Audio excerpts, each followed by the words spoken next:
तो इस एपिसोड में सायो टीओ को लेकर उस रूम से जा रहा होता है। वहाँ से आवाज आती है, वो अंधा आदमी कहता है कि वह खाना मुझे दे दो, जिस पर सायो कहता है कि तुम उस खाने को खाकर मरना चाहते हो क्या? जिस पर वह आदमी हंसता है और बोलता है ऐसी बात नहीं है, कितने सालों से यहाँ पे हूँ और कैसा ही खाना खा रहा हूँ, अभी तक तो मैं नहीं मरा, मुझे वह खाना दे दो। तब सायो कहता है ठीक है, मैं अभी ला के देता हूँ। सायो अंदर जाता है और वह फिश को उठाता है और वह पूरी की पूरी फिश उसे खिला देता है। जिसके बाद हमें बाहर का सीन दिखाया जाता है। सायो बहुत खुश होता है क्योंकि वो उस रूम से बहुत दिनों बाद ही बाहर आया था। जिस पर टिंग कहती है कि तुम्हारी मॉम की डेथ एनिवर्सरी भी तो आने वाली है ना। जिसके बाद एक सैनिक सायो के पास आता है और कहता है कि तुम जानते हो ना कि तुम्हें क्या करना है। जिस पर सायो कहता है कि चिंता मत करो। फिर हम वहाँ पे एक लड़की को देखते हैं जिसका नाम सू कैन था। तब वह सायो को देखकर कहता है कि मैं तुम्हें नहीं छोड़ूंगा, मैं इसका बदला तुमसे जरूर ले लूंगा। तब जनरल कमांडर कहते कि तुम क्या कहना चाहते हो। जिस पर सायो कहता है कि मुझे नहीं पता कि मैंने क्या किया। जिसके बाद जनरल कमांडर कहते हैं कि तुमने हमारे रूल और डिसिप्लिन को तोड़ा है, तुमने इसे बहुत ज्यादा मारा है, जिसकी वजह से तुम 3 महीने से जेल में ही हो और तुम्हें अभी तक नहीं पता चला कि तुमने क्या किया है। जिस पर सायो कहता है कि मैंने इसे किसी रीजन से मारा, पर ये मत पूछना कि वह रीजन क्या था। तभी हम देखते हैं कि सायो और सुकन बहुत ज्यादा लड़ने लगते हैं, जिसकी वजह से जनरल कमांडर को गुस्सा आ जाता है।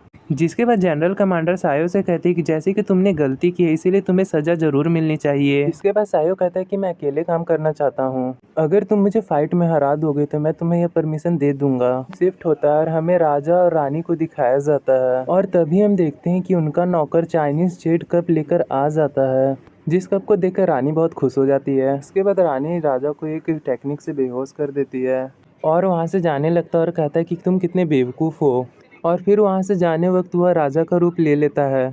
दूसरी तरफ सायो और हम उस लीडर की फाइट को देख रहे होते हैं। तब हम देखते हैं कि सायो उस लीडर से हार जाता है। जिसके बाद वो लीडर कहता है कि तुम कितने कमजोर हो, जल्दी से खड़ा हो और फिर से मेरे से लड़ो। तुम्हारी मॉम तुम्हें इस हालत में दिखती तो उसे कितना बुरा लगता है, इसीलिए जल्दी से खड़ो और मुझ पर अटैक करो। तभी टिंग सायो को बचाने के लिए उस तलवार को पकड़ लेती है और हम तब देखते हैं कि टिंग का हाथ भी कट जाता है। वो बोलती है कि प्लीज कमांडर सायो को छोड़ दीजिए। जिस पर सायो कहता है कि टिंग तुम यहाँ से हट जाओ, ये मेरे और कमांडर के बीच में है। तभी उसे आसमान में कुछ फायर क्रैकर्स दिखते हैं जिसमें डेंजर के साइन बने हुए होते हैं। जिसके बाद कमांडर सबको ऑर्डर देता है कि जल्दी से जल्दी हमें यहाँ से चलना होगा। जिसके बाद कमांडर टिंग को कहता है कि सायो को अपने साथ ले जाओ, जिस पर टिंग हाँ कहती है। तब टिंग सायो को पकड़ती है जो कि गिर रहा होता है और तभी सायो टिंग का हाथ देखता है और वो कहता है कि बुद्धू लड़की। तब टिंग कहती है कि तुम्हें उससे ऐसी बात नहीं करनी चाहिए थी। जिस पर सायो कहता है कि हमें उस वाले रास्ते से चलना चाहिए। जिस पर टिंग कहती है कि हम दूसरे रास्ते से क्यों जाएं। जिस पर सायो कहता है कि क्योंकि मैं तो चलने के हालत में बिल्कुल नहीं हूँ और तुम ही मुझे वहाँ पर ले जाओ। इसी तरह यह पार्ट खत्म हो जाता है।